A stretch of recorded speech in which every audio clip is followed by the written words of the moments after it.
What if the best spirit you'll ever taste isn't some new bottle, but a weird old dusty bottle that's been forgotten for decades? This week I got to sit down and talk to Aaron Goldfarb. Aaron is the author of Dusty Booze, In Search of Vintage Spirits. He's a longtime spirits writer. He's written so much, and one of the foremost voices on collectible ancient liquors. Aaron pulls the curtain back on all sorts of things that I didn't even know existed. A secretive world where people are hunting for out-of-production bourbon, tequila, rum, Campari, chartreuse, and beyond. So we get to talk about why, say, an old granddad from the 60s may taste better than anything you could find on the market today. How flaws, as we would call them in today's age, contributed to the balance and flavor of ancient liqueurs, and why carcinogens actually were part of the flavor profile back in the day. So super weird but super cool conversation. I had a fun time. Thank you for listening to Serves You Right. Here's Aaron Goldfarb. Aaron, thanks for joining me today. Thanks for having me. I've got my favorite passage here. Like when I read this, I think I laughed out loud. It's your section about tequila, and I'm just going to quote, it's, "Unlike all other spirits categories, why is there so little vintage tequila? I asked Julio Bernejo, perhaps America's preeminent tequila scholar. The arrogant answer," he told me, "is because people in Mexico actually drink them all." And that was like the best way to start that chapter, and a really cool kind of way to get into this. How did you get into doing research about dusty bottles, and what led you to put together this book? And I thought then we could start going through it. Yeah, I've kind of been a drinker and a collector, and I've written about spirits overall for over 20 years by now. Mm-hmm. And I remember back in, I think it was about 2012, I was in Kentucky, and I was at a bar, and this guy started talking to me about vintage spirits, because this bar we were at had some older bourbons, and he said he was a dusty hunter, and I said, "Well, what's that?" And he said, I go around Los Angeles and I look for seedy liquor stores and liquor stores off the beaten path, and I go in and see if they have old bottles." And I thought, "Well, why do you do that?" And he told me because old liquor is essentially a liquid time capsule. It doesn't change in the bottle like wine or beer does. And so to drink an old granddad from the 60s is to taste like it would have tasted like back then. Well, why would you want to taste an old granddad from the 1960s? Because it was made better. And, we can get into why it tastes better or was made better, but that was the essential point. So as a spirits lover, I was fascinated by that concept. And even back then, dusty hunters I was talking to and writing about were saying, "Oh, it's too late. The game's over. Not worth your time." And they weren't joking around. They thought that. And so I thought, well, it isn't worth my time. But, people kept getting into it and kept finding new stuff and kept finding new ways to find stuff. And people will tell you it's over now, but, once a month, some guy finds an incredible score somewhere. So there's so many old bottles places. You're going to have an old relative die one day, and you're going to be shocked how many old bottles Granny had stowed away in the attic. And hopefully they'll be yours one day. Yeah, no, reading your book actually inspired me to do a couple quick YouTube searches, and I almost instantaneously found some lady who, when her grandmother passed away, she had hundreds of bottles of minis, and it's her whole channel is her tasting those and asking people about it. It's like, I've been on that show. Oh, really? Yeah, Tammy. Cool. Yeah. Yeah. And I was just like, man, this world goes deep, doesn't it? Yeah. But yeah, it's just people accumulate so much stuff, and it might not be the bottle of the what is it, the Mona rum hidden in the restaurant, but just your grandfather has a couple of different whiskeys that he forgot he had in his basement. And that's super cool. It just, who knew this world? You did touch on something that I wanted to at least address at some point, why people think these bottles are better, and you give a couple of possible answers in the book. One just being kind of like nostalgia. They may not be Yes. evolving, but the lack of the industrial precision. Yeah, like, so what all would one look to taste if one was, acquired one of these dusty old bottles? What should one expect? Well, when we talk about vintage spirits in America, most people are focusing on bourbon, and Hmm. that's what drew me in as well. Other category, but that's kind of the hardest category to determine why things are better. For something like tequila, it's kind of self evident. They weren't rushing to get agave out of the ground back 40 years ago, so Hmm. it was getting its most sugar packed, and then very old fashioned artisan techniques were being used to harvest it and to you know mash it and ferment it and distill it. So that kind of makes sense. Now, Hmm. bourbon has been one of the most regulated foods, drinks in the world, uh, for a very, very long time. So it's not like we can say, well, they were using motor oil to make it, but whatever Yeah, they well, most people weren't. Yeah. yeah, yeah, yeah. Yeah. But since the Bottle and Bond Act, it's been made the same way everywhere. There was no Hmm. one using anything else. So I think it becomes more of you know everything was being done just a little bit better. You know, maybe the corn was more of a heritage product as opposed to just grown for yield. Hmm. Um, you know, Distilleries use computers nowadays, which is great for not having screw ups, but maybe you needed a human being's touch to just make it, a little bit better. One of the big ones is no one's drinking bourbon, so you don't have to sell it as quick as possible. So if you have a wild turkey 8-year-old, maybe you're throwing 14-year-old barrels into that blend. Maybe you're throwing that 20-year-old barrel Hmm. that's sticking around. Nowadays, I'm pretty sure if it's a bottle says 8-year-old bourbon, every single barrel is 8 years old and maybe a day. Because So they you're would not put 9 if they could. Yeah. right, Yeah. exactly, and they weren't concerned with that back then. Hmm. And there's all these just little things that lead to at least the best of the best stuff from the past being better. You know, but it's also a sort of winner take all things.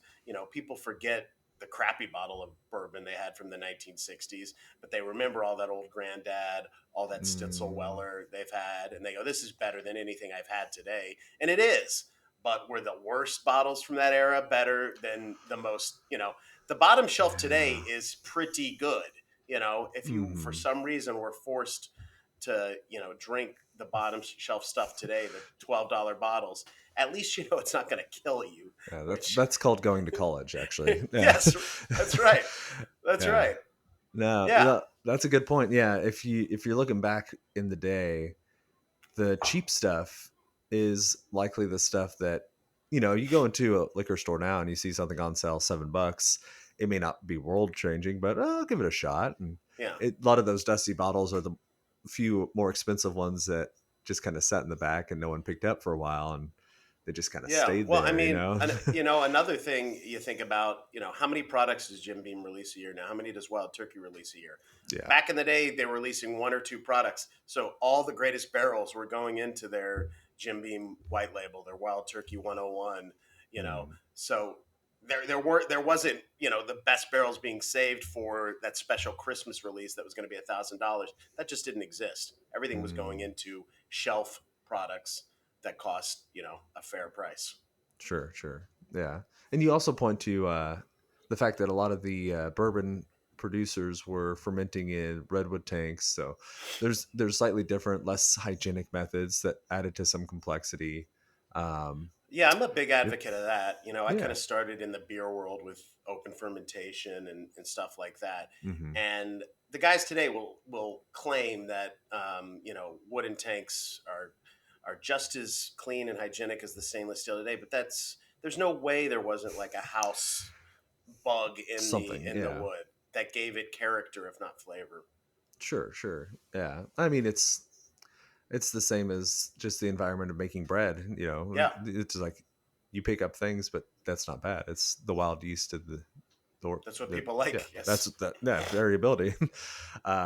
You also point to some things that are less than savory, like well, not radioactive, but carcinogenic Yeah. materials, and there were different allowances back then.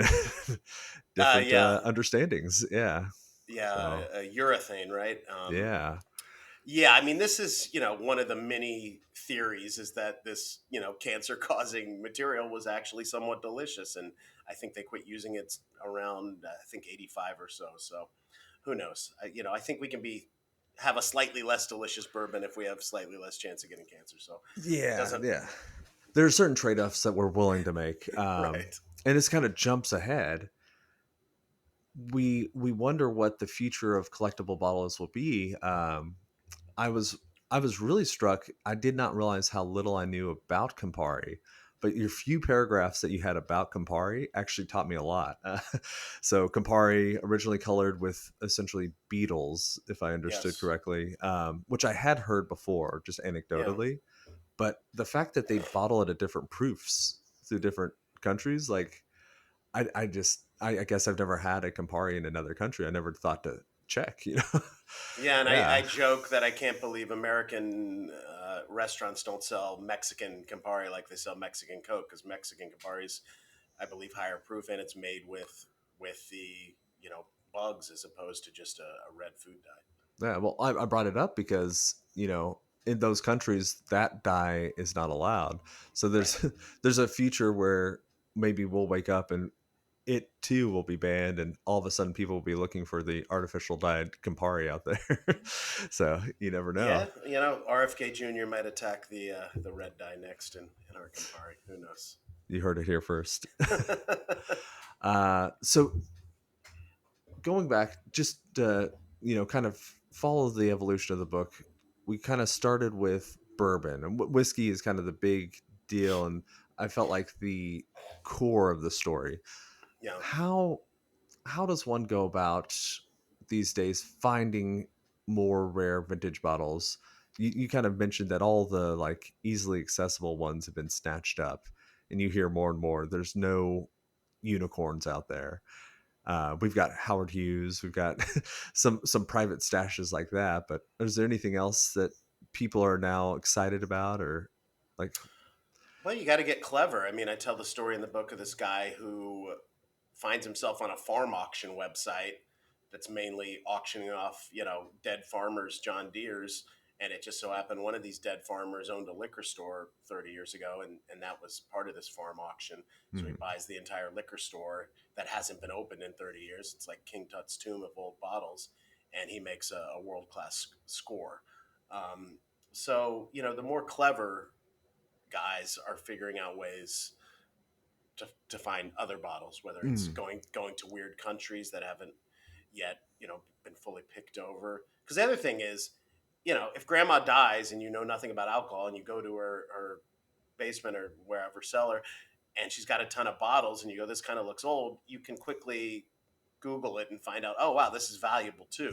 So This there's is not as all many Pappy. Okay. there's not Yeah. a, yeah there's not a lot of suckers in the world anymore, that you can pull a fast one with, especially with bourbon because it's so written Mm. about. So most people at least kind of know the market price of their old bottles.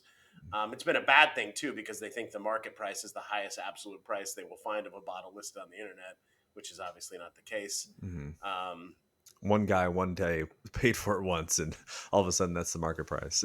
Not even paid for it. One guy asked for this price one day, and it's still being asked for on the internet, and so other people now Oh, think that's that's right. Yeah. a market price. But yeah, if I knew these great secret ways to find bottles, I'd be doing it myself. You You really wouldn't be just have. talking to me. Yeah.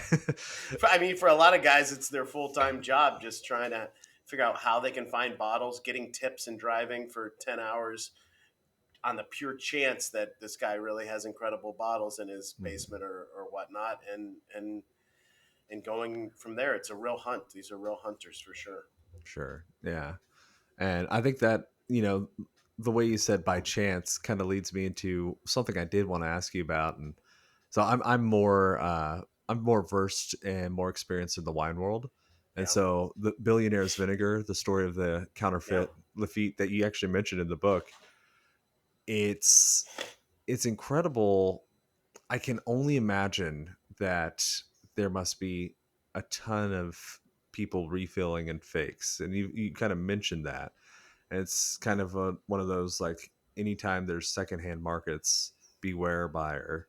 Yeah. Um, I like that you had the suggestion. I don't know if it was yours or if it's big in the dusty bottle world of breaking your bottles after you get done drinking them. But Yeah, that's been a thing. There's never been as big of fraud as in the wine world because there's also not a lot of $100,000 bottles, $1 million bottles out there Mhm. in the bourbon world just yet. Um, but there have been refilling cases quite often with Pappy, Mm. which are being more and more combated as people figure out ways to authenticate better. I still don't think it's a huge problem, especially with vintage stuff. You're going to set up a whole operation just to sell, you know, $2,000 bottles to a very small select group of people that like old Yeah. bottles, maybe, and it happens occasionally. But I don't think there's a guy with fake aging old Fitzgerald labels from the 30s sitting in his basement. I could be wrong. Maybe I'm a sucker, but I'm not buying these bottles right now. So Sure. Yeah, but that famous counterfeiter Rudy, there's yeah, no like comparable thing. That makes sense. And you pointed to something I hadn't considered there because in my head I just kind of thought, expensive product invites counterfeiters, invites people who are going to cheat the system. But there is that cap. Like, sure, you do have the off bottle of like $100,000 cognacs and like yeah. weird like auction stuff, but usually it's like the 2 to 3, not the 10,000, 20,000. Yeah, it's like It's counterfeiting $1 bills. Like, you can yeah, make a little money, but are you really gonna do it? You're gonna swing for something bigger, and that's still the wine world. yeah. Okay, so In the wine world, likewise, you can get away with, oh no, this $200 bottle tastes like crap. Well, we kind of expected it to have gone bad. mhm, Bourbon is a lot more hearty, so you expect yeah. it to taste good. But yeah, you also expect if you were to refill a bottle of Pappy with, even like makers or some weeded something, Yes. you would know. Although you would be surprised how much expectations cloud your tasting judgments, and Sure, sure, yeah. yeah. Um, there's just compared to like Lafitte bottles, there's just so much Pappy out there that is legit and you can buy, and so many Hmm. people that have tasted it. It would be very hard to pull a fast one. I'm sure there's some bars out there that refill their Pappy with Weller and sell it to the drunk suckers on a expense account coming in to have it and get away with it. But I just don't think it's a very big crime in the bourbon world right now. Fair enough, fair enough. And just to make sure that's clear, that is not my restaurant too. Just throw that out there. Wasn't Yeah, inferring. we're going down a dark hole here. Let's talk about cognacs. The gentleman, Okay. the what was it? The dawn of, oh man, I'm blanking off the Salvatore Calabrese. yes. So this gentleman, he shows up a couple times in the book. Tell, those listening, who is this gentleman and why did he want to collect so many old bottles? What was his deal? He's so far ahead of the game. I kind of cite the beginning of dusty hunting in the U.S. around, I don't know, 2008 to 2010 with bourbon. He's in England in 1985, and he's a bartender at um, Duke's Hotel Bar, which is still a fantastic bar in London. And he has some sort of deal where his salary is based on how much he's selling per night. Hmm. Well, this is an era back when you can only spend so much. Even if Paul McCartney's coming into his restaurant, who would, there just is not like Macallan bottles that are worth $1 million back then. So he figures, well, I can only sell so many martinis. Maybe I can start selling rarer products. And his idea is I'm going to start selling vintage products. And he loved cognac, um, which was not huge at the time in the UK, from what I understand.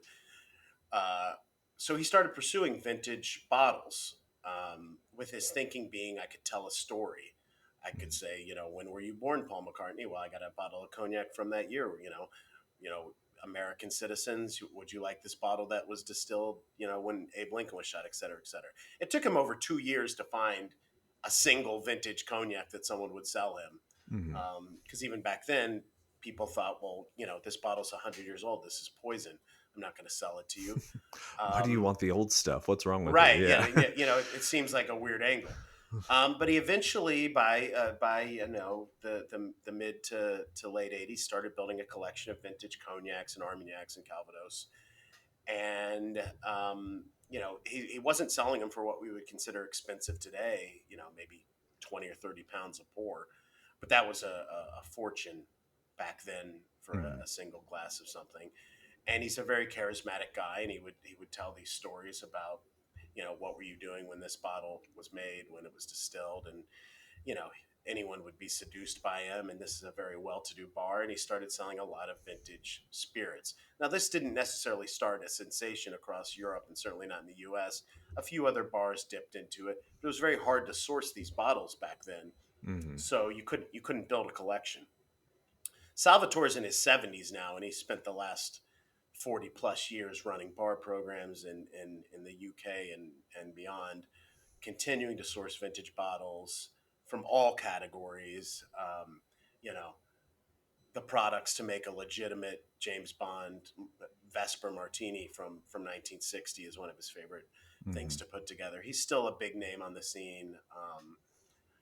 I kind of stole his story for the book a bit, but he'll get on a Zoom and you'll be saying, "I got to go pick up my kid, Salvatore," and he'll keep talking and keep talking. He's One got of a lot. those guys. Yeah, Yes. no, but Yeah.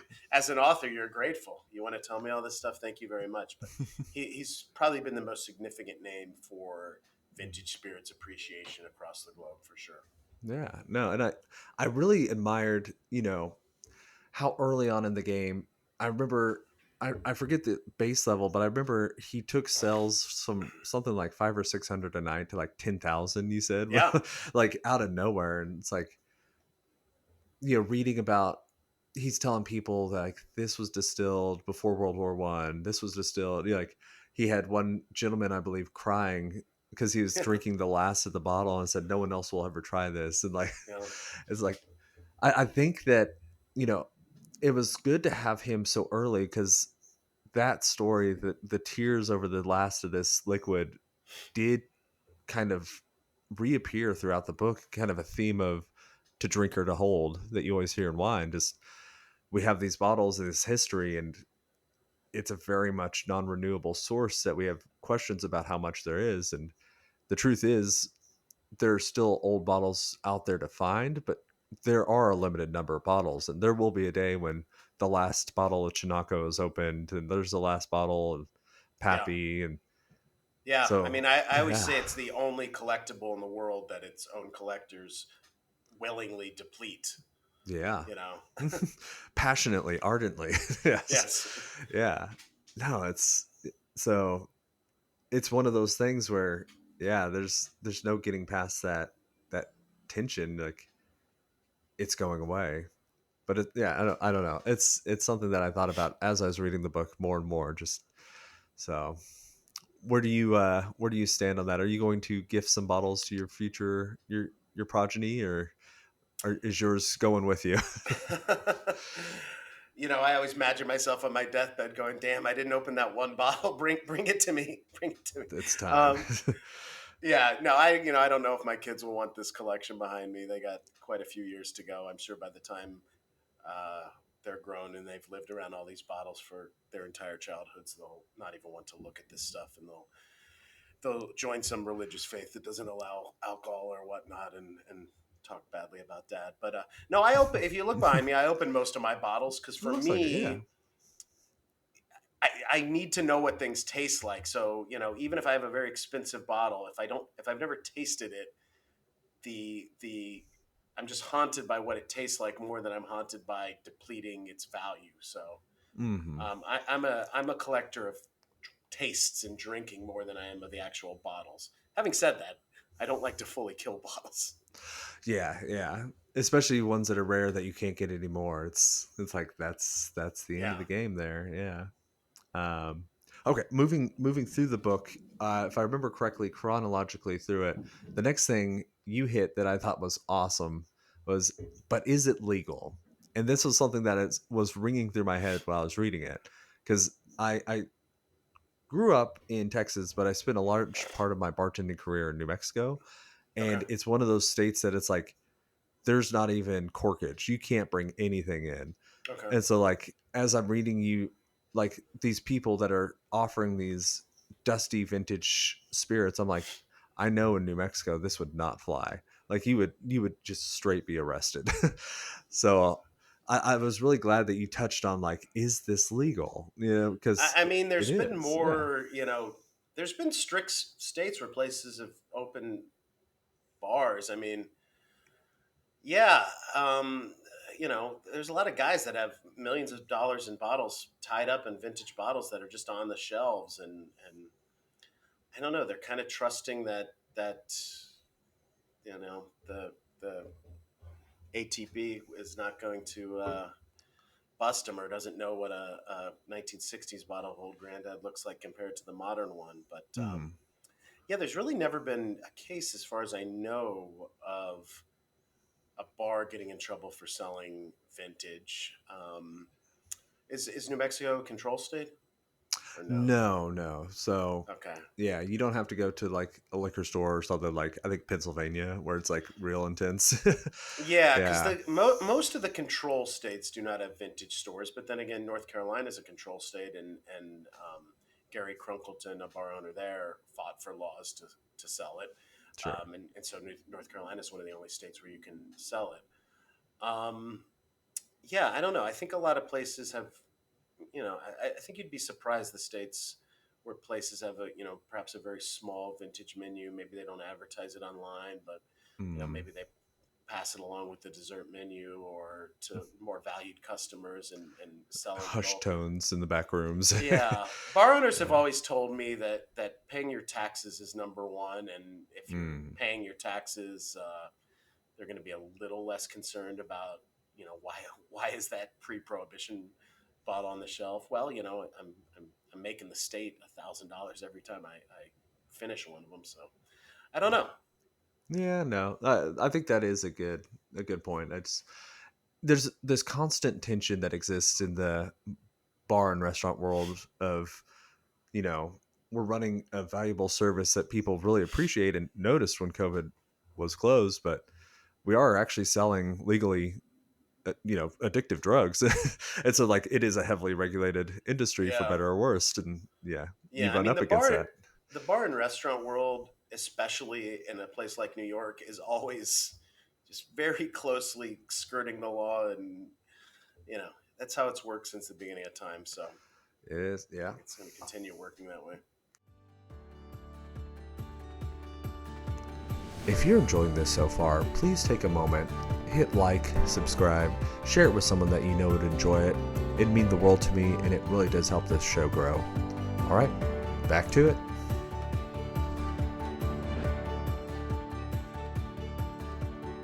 Till the end of time. Okay, before I would be really remorse if I didn't ask you about the rum section. So Yeah, I thought, you know, one of my favorite sections. I thought it was great to have sort of a nod to the fact that not all historical aspects of these products might be viewed in the best of light. Rum was definitely one that some of the history is a little more nuanced, if you will. And yeah, I mean, just all over the place. So writing writing rum, what was the talk to me about rum? Yeah. yeah. I mean, so initially I had thought, well, I can write an entire book about vintage bourbon hunters. That was my expertise. Mhm. And at a certain point, I thought, well, that's not going to fill 400 pages, and the book's getting a little boring. Um, so I started tackling each spirits category. With rum, I through my previous work, I had a relationship with Martin Cate, who's the preeminent tiki and rum connoisseur at Smuggler's Cove in San Francisco. Got on the phone with him, and he, after a 2-hour phone call, it was so concise. I knew everything I felt I needed to know about vintage rum. It was incredible. In a way, I joke that Martin wrote the rum chapter for me. Rum is by far the hardest vintage category. It's still the one I probably know the least about. Mhm. Because unlike the other categories, it's made in just about every country on earth. Yeah. Tequila's made in one place in one country. Bourbon's made in one country and was mostly made in one state till recently. Scotch one country, et cetera, et cetera. Rum's made everywhere. Mm. Um, Literally everywhere. And they all have their own rules. Yeah. they all have their own rules. A lot of name brand rums haven't made it to the present, like bourbon. These bourbon brands have been around Mhm. forever, so it's not very hard to go. You find a bottle that says Old Overholt on it from the past. Well, that's probably going to be pretty good because I've heard of that before. But there are rums from the past that will knock your socks off, and you've never heard of this brand in your life. Mm. You can find a opening day menu from Trader Vic's, whenever the first Trader Vic's opened, 1937 or whatever, and look at their rum menu, and you know you will see the various prices. I think the highest, most rums cost like 15 cents or a quarter for a pour. Mhm. You Some listed some cost as like the top end is like 85 cents, I think, in the book. right, It's like, exactly. that's it. Yeah. But you don't even have to have heard of these rums or do the conversion to the present to go, holy shit, there was a 30-year-old rum for sale in 1937. Wow, there was you're going, this stuff doesn't exist at any bar in New York City right now. It doesn't exist Mhm. in any bar I've been to in America right now. So why was there so much incredible rum? And that, was because during Prohibition, America, rum's biggest customer, was not drinking rum. So all these island nations were just aging their Yeah. rum. Um, Likewise, a lot of this great rum never went to stores. So unlike bourbon, you're not going to go into an old liquor store and find a lot of really old rum because it never made it to stores. It was going to this new wave of tiki bars opening in the 30s that were, plowing through bottles of Ray and Nephew, 18, 17, 18-year-old, back in the 30s. So rum's one of the hardest categories to be kind of a vintage expert on because there's just so much. You also need to know a lot of political, stuff about when the Bacardi family had to flee Castro and start making their rum in Yeah. Puerto Rico. I always joke, like, you don't even have to really like spirits or even drink to like my book. You will learn a lot about, world events, through reading it, because alcohol in a way is a reflection of what was going on in the world. Um, uh, yeah, so I haven't even tasted a lot of vintage rum, quite frankly. Mhm.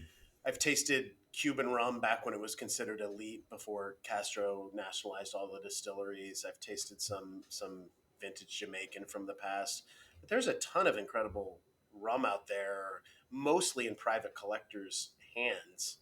Um, that who knows if they'll ever get back into the general public to taste. But Sure. rum's a category I definitely like to taste more of the vintage spirits for sure. Mhm. I feel like rum is actually one of those things that, unlike the kind of saturated bourbon market, you could actually have a chance because you don't have these people following these cult classics if they're all closed and you just have a bunch of bottles, and you could actually stand a chance to find some real gems if you're willing to put in some of the legwork. Yeah, I mean, pretty much any category but bourbon. Tequila has its own kind of nuts, but vintage cognac is still remarkably underpriced in my opinion, Hmm. and rum for sure. Sure, sure. I'm, kind of taking us from one huge ill-defined category to the next. Liqueurs. I thought, I thought yeah, of I thought course, you were gonna yeah, head that way. Yeah. Again, there's so much vintage liqueurs out there. If we just look at Italian Amaro, hmm, you know, I think it was up until about World War II, from what I've been told, Italians treated Amaro kind of just like, Benadryl, like a cough medicine. So it wasn't really collected. It wasn't kept in bars. And likewise, there was no massive players. Campari was mm, around, of course, but just about every little town and just about all these mom and pop shops were making, their own Amaro, because you don't need a still. You just need some alcohol and local herbs and whatnot. mm, So you'll sometimes discover vintage Amaro or vintage liqueurs from Europe and you'll have never heard of them. They never made it to the present. They never got big, but they're incredible. Doesn't mean they're all incredible. Um, the few that have made it, the chartreuses of the world, Campari, Benedictine, etc., those are phenomenal as well. But there's lots of very minor mom and pop liqueurs from the past that you can't even find anything written about them. You No know, one remembers what it is. It's just yeah, random bottle yeah, number two. Yeah. yeah. I mean, I found Vintage Amaro in Rome because, from what I understand, Italians don't really care for Old Amaro. And you can't find any information about this vintage Amaro, and it tastes fantastic. Mhm. One of the things that I was fascinated by, and like Mhm. transparently, I've never had the chance to try old liqueurs. The way you described, their flavor changes. There were some of the ones where the flavor does actually evolve, it seems like, and the Yes. crystallization of the sugars. And so, like, what does that even taste like? Do you actually, does it become gritty, or does it just change the mouthfeel? How does that work?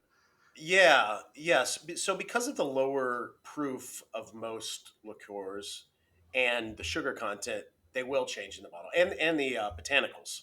Mhm. Certain botanicals will fall out. Others might rise. I've talked to people who have vintage chartreuse collectors, and they might buy an entire case of a year of chartreuse, and one bottle tastes, cumin heavy or something, and the next bottle tastes saffron heavy, and the next tastes so just magical weird things happen in the bottle. In terms of the crystallization, I've noticed with old chartreuse, kind of like the rock candy texture starts building up in the neck of the bottles. Mhm. The actual liquid remains kind of like syrupy and oily. It doesn't. I wouldn't describe it as gritty. Okay. The crystalline buildup is more like in the neck or in the bottom of the bottle, but it's really cool to look at. And old chartreuse is about as good as it gets. Okay. So, I mean, it kind of serves as an unmistakable indication of age, but it's not so much that you're drinking it.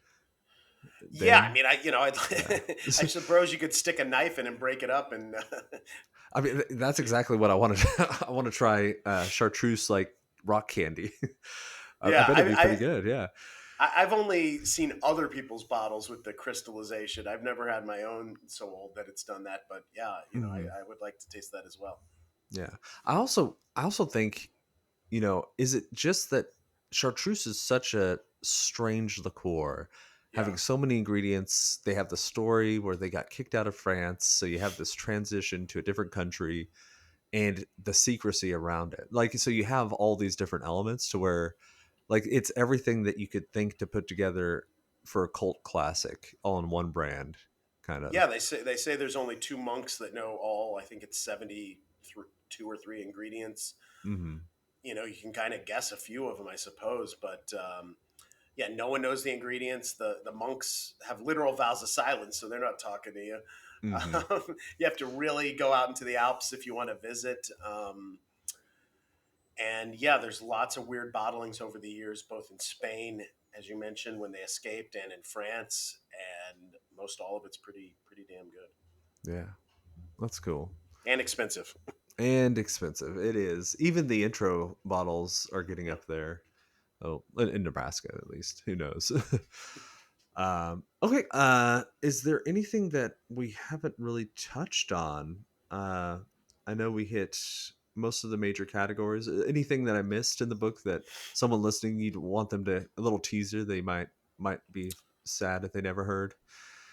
Well, a lot of people get excited. Oh, I'm going to start dusty on it. I'm like, slow down. Just find a vintage store and maybe try a few pours at a price and see if you actually like the old stuff.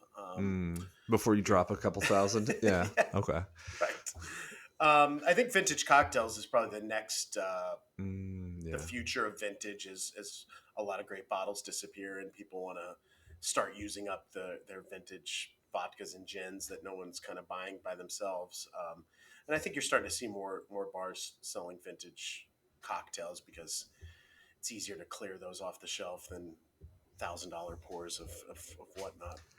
Sure. Yeah, that is the future, isn't it? And you mentioned their vodka. We didn't really talk about vodka, but you didn't really either in the book. There's not a lot of vintage vodka out there, is there? Well, there's a lot of vintage vodka out there. There's just not really collectors. Yeah. But my friend Seth Weinberg, who's one of the top collectors, and he's written about heavily in the book. He does collect vintage vodka, and he told me, well, one day when I, have my bar where when I'm selling vintage gin martinis and great pours of old bourbon, that one friend's going to come on who only drinks vodka. Well, okay, I got a vintage vodka for you then. So, Okay. Yeah. I should have been clear. It's not that you don't talk about vodka at all. It's just compared to the other categories, it's pretty toned down. Yeah. So. Yeah, I mean, even with vintage gin, which a lot of people don't like because they think the juniper falls out. I don't necessarily agree with that. There are collectors, and there's tons of people who have a urge for vintage martinis, vintage Negronis, etc. Mm-hmm. There's just not, the kind of person who only drinks vodka is probably not the kind of person who's also pursuing weird old bottles of it. Mm-hmm. As I mentioned, the vintage Vesper is a bit of a vintage cocktail favorite, and that needs vodka too. So sure.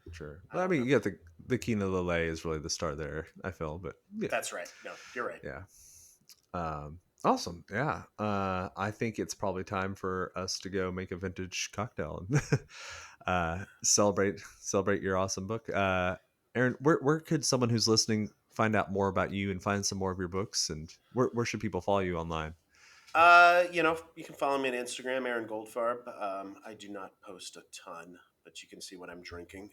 Mm-hmm. And yeah, my books are wherever books are sold, and I write stories too for VinePair and other places, and yeah, I'm all over the internet.